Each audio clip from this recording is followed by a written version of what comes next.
Bon, cette partie est à part du reste de la vidéo. D'ailleurs, ce sera une vidéo à part de la vidéo principale. Pourquoi donc? Eh bien parce que là, nous allons répondre à un vidéaste nommé Moisy et qui a comme chaîne YouTube Anal Génocide. Alors, même si je suis très rarement d'accord avec lui, j'aime bien ce qu'il fait parce que, en général, quand je suis pas d'accord avec lui, il arrive quand même à faire en sorte à ce que je me pose la question pourquoi je ne suis pas d'accord avec lui, m'obliger à réfléchir sur notre désaccord. Et en général, je n'ai jamais osé lui répondre quand il sortait une vidéo avec laquelle j'étais pas d'accord, parce que le mec, c'est pas un MJ, hein. Le mec, quand on débat avec lui, il a quand même beaucoup de références culturelles et il les utilise très bien. Du coup, à chaque fois, je sentais que j'allais être perdant. Sauf que là, je pense avoir les bagages nécessaires pour lui faire front.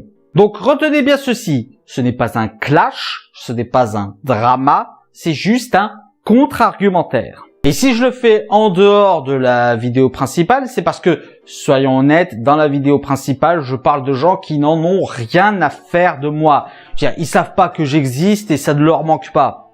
Mais Moisy sait que j'existe et il sait que j'allais faire cette vidéo. Donc il y a un peu plus de potentiel à ce qu'il me réponde. Donc, allons-y. Bonjour.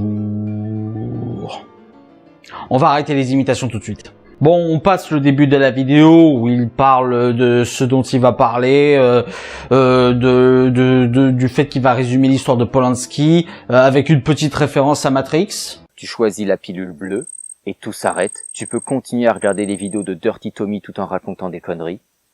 Ou bien la pilule rouge, on descend avec le lapin blanc au fond du gouffre. Mais attention, je ne t'offre que la vérité, rien de plus. Oh ben...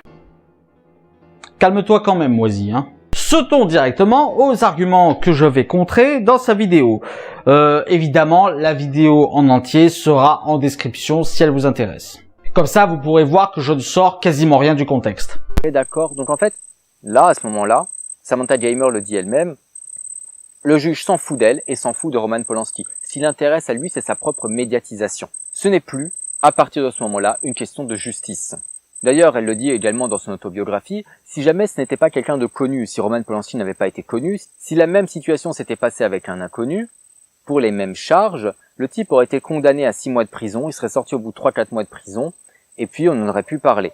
Or, là, vu que c'est Roman Polanski, vu qu'il est connu, le juge ne peut pas se permettre d'être trop clément. Alors, je t'arrête tout de suite. Que le juge s'en foute de Samantha Gamer ne détermine pas ce qui est une question de justice ou pas. Factuellement, ce qui est une question de justice, c'est si la condamnation que Roman Polanski va recevoir en tant que coupable va être à la hauteur de la peine prévue par la loi. Là, tu parles de justice d'un point de vue moral, c'est-à-dire que si la personne va défendre quelqu'un juste pour son propre profit, ce n'est pas de la justice. Sauf que non, l'important, du moins ce qui pose factuellement la question de justice, c'est la condamnation et le comparatif avec la loi. Pour ce qui est de la déclaration de Samantha Gamer, que je respecte totalement, oui, je suis d'accord, si son violeur était Monsieur Tartampion, il n'y aurait pas eu autant de médiatisation. Sauf que soyons honnêtes, si c'était Monsieur Tartampion qui avait violé Samantha Gamer, déjà je pense pas qu'il aurait eu droit à une négociation parce qu'il aurait été bien moins conseillé par ses avocats, et surtout, tu le dis toi-même, il aurait eu une peine de prison beaucoup plus forte que celle qu'a reçue Roman Polanski, comme nous allons voir plus tard. Donc, ce point n'invalide rien. Donc là, le juge, il a un problème. Le problème, c'est que si jamais il le met en liberté conditionnelle, la presse va l'incendier, parce qu'il aurait été trop, on va dire, trop clément avec Roman Polanski. Surtout que Roman Polanski a quand même une réputation assez sulfureuse à cause des films qu'il a réalisés, notamment Rosemary's Baby, et puis à cause du meurtre de Sharon Tate, où, clairement, à l'époque, il en avait quand même pris un peu plein la gueule. Retenez bien ça pour plus tard. Et t'es bien gentil, mais sa réputation sulfureuse, il se l'est collé tout seul, hein. Il a reconnu lui-même dans une interview de Lina qu'il avait une grosse préférence pour les jeunes filles. Et non, je ne mettrai pas d'extrait vidéo parce que la dernière fois, ça a bloqué ma vidéo. Par contre, je peux vous en lire un extrait et l'interview sera disponible en description. préférence pour des jeunes filles, disons, ou jeunes femmes, ça sonne mieux en France, je l'ai jamais caché. J'ai toujours été entouré de jeunes filles et j'ai dû rester trop longtemps aux États-Unis. Il ne faut pas oublier que chacun qui a une relation sexuelle avec une personne en dessous des 18 ans aux États-Unis est un criminel. Donc voilà, il admet qu'avant l'affaire Gamer, il aimait bien s'entourer de filles beaucoup plus jeunes que lui. La plus connue étant Nastasia, je sais pas comment ça se prononce, la plus connue étant Natasha Kinski qui avait 15 ans. Donc oui, ça s'est fortement dégradé avec Rosemary's Baby et l'assassinat de Sharon Tate, mais Polanski n'a rien fait pour calmer le jeu. Et donc là, le juge va commettre quelque chose d'illégal, c'est-à-dire il va réunir un peu toutes les équipes et il va leur dire « Ok, Roman Polanski, voici ce qu'on va faire. Je vais le mettre en évaluation diagnostique pendant 90 jours à la prison, et au bout de cette évaluation diagnostique, le rapport, ça va être, on le sait tous, que Roman Polanski doit être mis en liberté conditionnelle, et à ce moment-là, le juge va relâcher Roman Polanski et il ne sera pas condamné à de la prison. L'avantage, c'est que Roman Polanski, vu que cette évaluation diagnostique n'est pas une condamnation définitive, il ne peut pas faire appel, donc il est obligé d'aller en prison. Par contre, le problème, c'est que ce n'est pas censé être une condamnation, et là, tel que présenté par le juge, ces 90 jours d'évaluation diagnostique sont vraiment vus comme la condamnation, comme la peine de prison pour Roman Polanski. Surtout qu'il a demandé au procureur et à l'avocat de la défense de faire semblant de se chamailler, de faire semblant de faire des plaidoiries, sachant que de toute façon, il allait en arriver à ce résultat-là. Alors avant d'aller faire ça, il allait faire un tour en Europe, il s'est fait prendre en photo à l'Oktoberfest entouré de jolies filles, et là, quand il est revenu, le juge, il a fait « Non, allez, tu vas en prison là maintenant. C'est fini, tu vas faire ton évaluation diagnostique. » Donc tout ça pour dire qu'en fait, Roman Polanski, avant de s'être enfui définitivement pour la France sans jamais retourner aux États-Unis, il avait déjà quitté les États-Unis alors qu'il était en procès. Il avait le droit de le faire et il y est retourné pour purger sa peine. Il n'y avait pas de volonté de la part de Roman Polanski de se soustraire à la justice américaine. Faut bien comprendre qu'il s'est échappé de la justice américaine parce qu'il a été victime d'une injustice. Alors, j'ai laissé cet extrait un peu long pour être sûr de ne rien prendre hors contexte. Et tu dis que Polanski va être victime d'une injustice parce que le juge décide de lui faire de la prison pour évaluation psychiatrique au lieu de le mettre en liberté conditionnelle comme l'indique le rapport. Sachant qu'un emprisonnement pour évaluation psychiatrique, c'est pas la même chose qu'un emprisonnement tout court. Là, on va essayer de définir si tu es responsable de tes actes. Donc, c'est plus comme un internement en hôpital, en gros. Mais j'aimerais qu'on se concentre sur cette histoire de rapport. Tu dis que le rapport dit qu'il faut le mettre en liberté conditionnelle. Ok, mais elle est là, l'injustice. Parce que même si Polanski ne plaide pas pour coupable pour viol par ses négociations, tu le dis toi-même, il plaide coupable pour relation sexuelle illicite avec une mineure. Et donc, faut bien retenir ça, il n'est pas aux États-Unis poursuivi pour viol. D'accord ? Vu qu'il a plaidé coupable, toutes les autres charges ont été abandonnées, dont la sodomie, dont la perversité, dont le truc d'avoir donné de la drogue à une mineure, dont le viol sur mineur. Il y a juste la relation sexuelle illicite avec une mineure. Or, j'ai vérifié, voici ce que dit le texte de loi de la Californie à ce sujet. Toute personne âgée de 21 ans ou plus qui est mêlée à un rapport sexuel illégal avec une mineure de 16 ans est coupable d'un délit ou d'un crime et sera incarcéré dans une prison du comté pour une durée maximum d'1 an ou incarcéré dans une prison de l'État pour une durée de 2, 3 ou 4 ans. Et donc ça ne te dérange pas que le rapport ne suit pas la loi ? Pourquoi Polanski ne devrait pas faire 1 an dans une prison de comté ou 2 à 4 ans dans une prison d'État ? La réponse, on revient sur ce qu'a dit Samantha Gamer. D'ailleurs, elle le dit également dans son autobiographie, si jamais ce n'était pas quelqu'un de connu, si Roman Polanski n'avait pas été connu, si la même situation s'était passée avec un inconnu, pour les mêmes charges, le type aurait été condamné à 6 mois de prison, il serait sorti au bout de 3-4 mois de prison, et puis on en aurait pu parler. Cette déclaration d'ailleurs implique que on n'aurait jamais laissé Monsieur Tartampion en liberté conditionnelle. Le rapport aurait indiqué très certainement qu'il faudrait le mettre en prison. Et comme c'est Polanski, on lui laisse la liberté conditionnelle. Je veux bien que tu parles d'injustice, mais alors dans ce cas-là, indique là où elle est. Parce que certes, le juge Rittenband a fait quelque chose d'illégal, certes, il ne l'a pas fait pour le bien de Samantha Gamer, mais reste que ce qu'il allait faire s'approchait déjà bien plus que de la justice prévue par la loi que ce que le rapport indiquait. Samantha Gamer donc se pose la question, pourquoi est-ce qu'ils veulent absolument l'extrader ? Je veux dire, est-ce que maintenant Roman Polanski est encore un danger public ? Visiblement pas trop, il a plus de 80 ans, je pense que ça va aller. Mais surtout, est-ce qu'il y a de la place en prison pour accueillir Roman Polanski? Qu'est-ce qu'ils vont faire? Ils vont vider la prison pour mettre Roman Polanski? Ils vont enlever, ils vont mettre des gens dehors pour mettre Roman Polanski? Et puis surtout, est-ce que le problème de la criminalité a été réglé aux États-Unis? Est-ce que le problème de l'immigration illégale a été réglé aux États-Unis? C'est pas moi qui le dis, hein, c'est Samantha Gamer. Donc en fait, Alors, c'est pas toi qui le dis, c'est Samantha Gamer, mais tu la cites quand même. Alors que Polanski ne soit plus un danger public n'a rien à voir avec le fait qu'il n'ait pas reçu de condamnation pour ce à quoi il a plaidé coupable. Donc c'est un petit peu hors sujet. La place dans les prisons, je suis pas sûr que ça pose problème. Je veux dire, aux États-Unis, ils hésitent pas à entasser. Et les deux derniers points sont totalement hors sujet. donc voilà. L'affaire Polanski, c'est ça. C'est exactement ça qui s'est passé. À peu près. C'est-à-dire qu'il y a eu un acharnement d'un juge pour des questions médiatiques, pour se faire bien voir du public, contre Roman Polanski. Un juge qui n'a pas respecté les accords qu'il avait passés, et un juge qui a ensuite été destitué. Donc c'est pas juste mon avis qui dit que le juge s'est acharné, c'est que le juge a vraiment été destitué ensuite du dossier, parce que il faisait n'importe quoi avec l'affaire Roman Polanski. Alors encore une fois, t'es bien mignon, mais t'es en train juste d'ignorer ce qui a réellement déclenché l'affaire. Et qu'est-ce qui a réellement déclenché l'affaire Polanski? Le fait que Polanski ait violé Samantha Gamer alors qu'elle avait 13 ans. Dis donner la vérité, donne toute la vérité. L'affaire Polanski, c'est pas seulement l'acharnement d'un juge. Ça en fait partie. Mais il y a un viol pédocriminel derrière. Même si Polanski n'était pas poursuivi pour ça, même si on a abandonné les charges sur ça, c'est un fait. Polanski a violé une mineure de 13 ans. T'auras beau essayer de minimiser ça, tu ne peux pas nier ce fait. Tout ça pour dire que même si Polanski retournait aux États-Unis, il serait arrêté, il y aurait un procès, mais normalement, il ne retournerait pas en prison. Ok, donc selon toi, si Polanski revenait aux États-Unis, il n'irait pas en prison, mais il aurait un procès médiatique, ce dont il ne veut pas. Question. Comment t'appelles toutes les polémiques qui se déclenchent à chaque fois qu'il montre le bout de son nez? Comment t'appelles toutes les articles de journaux, toutes les interviews, toutes les accusations qui pointent dès qu'il commence à faire quelque chose dans le cinéma? En 2018, par exemple, quand les Césars ont voulu qu'il préside la cérémonie et que ça a fait une polémique tellement violente qu'il s'est désisté.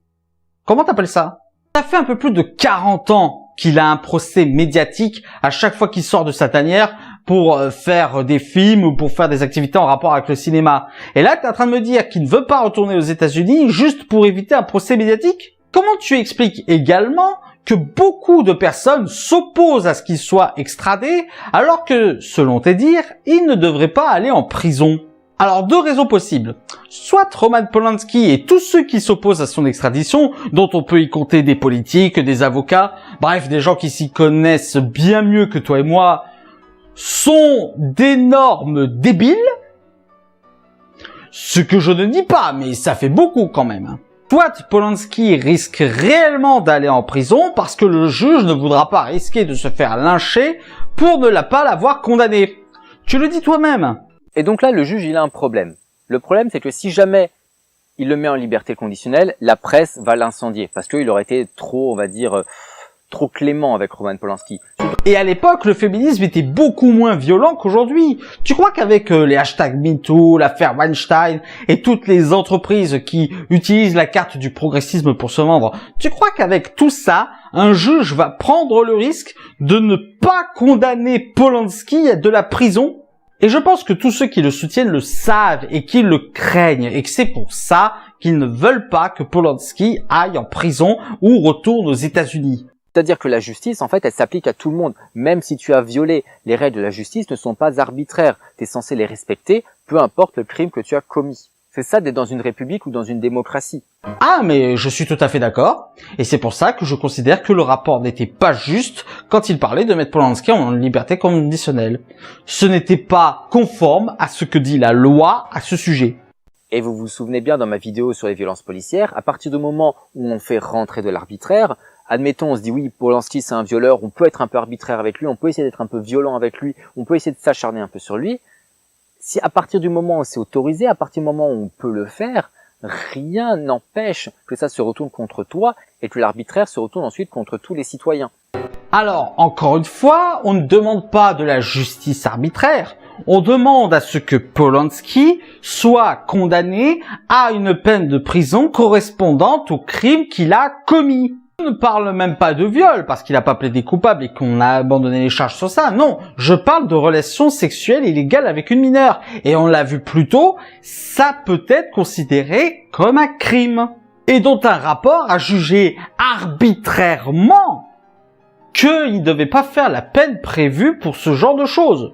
Car oui, tu es bien mignon à parler de justice arbitraire. Mais la justice arbitraire, c'est pas que dans un sens, hein. C'est pas que dans le sens s'acharner sur quelqu'un, non. C'est aussi dans le sens où on est bien trop clément avec quelqu'un. Et c'est ce qu'était ce rapport. Donc, si actuellement il y a un acharnement sur Polanski, c'est parce qu'il n'a toujours pas effectué la peine de prison prévue par la loi pour relations sexuelles illégales avec une mineure. Pire encore, il fuit le procès en prétextant que c'est un procès médiatique, ce dont il ne veut pas, alors que il a le même procès médiatique depuis plus de 40 ans à chaque fois qu'il lève le petit doigt. Et donc, s'il se rend aux États-Unis pour faire ce procès, il y a de fortes chances que la condamnation suive la vindicte populaire. Et tu sais quoi, Polanski le dit lui-même dans son interview. Retournerez-vous un jour aux États-Unis ? Non. Si je le faisais, on me jetterait en prison alors qu'il n'y a plus aucun motif. Et n'oubliez pas que toutes ces idées folles que je réprouve viennent de ce pays qui est devenu dingue. Bon, maintenant qu'on a apporté quelques corrections sur sa retranscription de l'affaire Polanski, on va passer un peu rapidement parce que en fait, il va parler de l'influence de la vie de Polanski sur ses films, sur quoi je n'ai pas grand-chose à dire. C'est plutôt intéressant même. Je vous invite à voir la vidéo originale pour en savoir plus.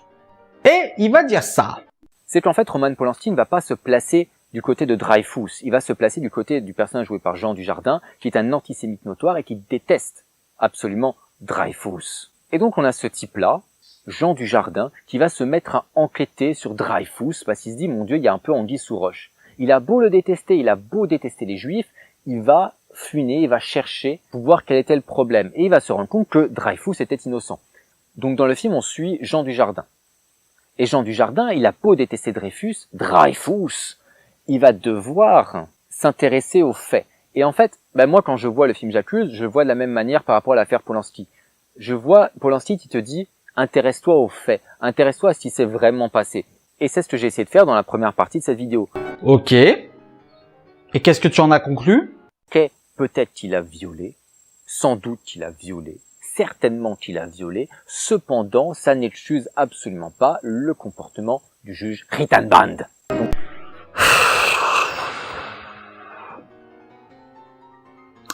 T'es sérieux ? Tu veux qu'on résume les faits ? Qu'on résume réellement les faits ? Allons-y. Bon, déjà, il n'y a pas de peut-être, de certainement, de sûrement, non. Roman Polanski a violé une mineure de 13 ans. Il a drogué, violé et sodomisé. Rien que pour ça, il aurait dû faire 8 à 13 ans de prison. Comme Samantha Gamer ne veut pas témoigner à ce procès, il a réussi à négocier à ce qu'on abandonne toutes les charges, sauf relations sexuelles illégales avec une mineure. Ce à quoi il aurait dû écoper d'une peine de 1 an de prison de comté ou 2 à 4 ans dans une prison d'État. Un rapport indique de façon arbitraire qu'on doit le mettre en liberté conditionnelle, ce qui n'est pas conforme à la loi. Le juge, emmerdé par ce rapport, décide de faire une entourloupe judiciaire illégale, c'est vrai, qui permet de condamner Polanski à 90 jours d'évaluation psychiatrique, soit 3 mois. Donc factuellement, on est passé d'un acte qui aurait pu lui faire 13 ans de prison pour finalement passer à 1 an pour finalement passer à 3 mois et encore 3 mois d'évaluation psychiatrique. Sauf que, encore une fois, les psychiatres, de façon arbitraire, décident de le libérer au bout de 42 jours. Oui, parce que c'est bien beau de condamner la justice arbitraire, mais autant le faire des deux côtés. Résumé des faits, Roman Polanski a violé une mineure et n'a pas reçu la peine de prison adaptée à ce genre de crime. Voilà les faits. Rajoute l'acharnement de Rittenband si tu veux. Tiens, tu sais quoi, je vais faire la même mécanique que toi. Peut-être que Rittenband s'est acharné. Sans doute, Rittenband s'est acharné. Certainement, Rittenband s'est acharné. Mais ça n'excuse en rien le fait que Polanski ait violé une mineure et qu'il n'a pas reçu de condamnation appropriée pour cela. Ensuite, notre cher Moisy parle de La Vénus à la fourrure de Roman Polanski. L'un est un metteur en scène de théâtre qui fait passer des auditions. Et là, il y a une jeune fille. Bon, elle est pas si jeune que ça. Bon, elle débarque comme ça pour passer l'audition. Et puis au début, Amalric, il est là comme ça. Il essaye un peu de prendre le pouvoir sur elle, de l'humilier un peu. Il est pas content d'elle. Et puis là, petit à petit, on voit cette actrice commencer à prendre du pouvoir, à renverser les valeurs. Et puis, tout à coup, se mettre à dominer Mathieu Amalric.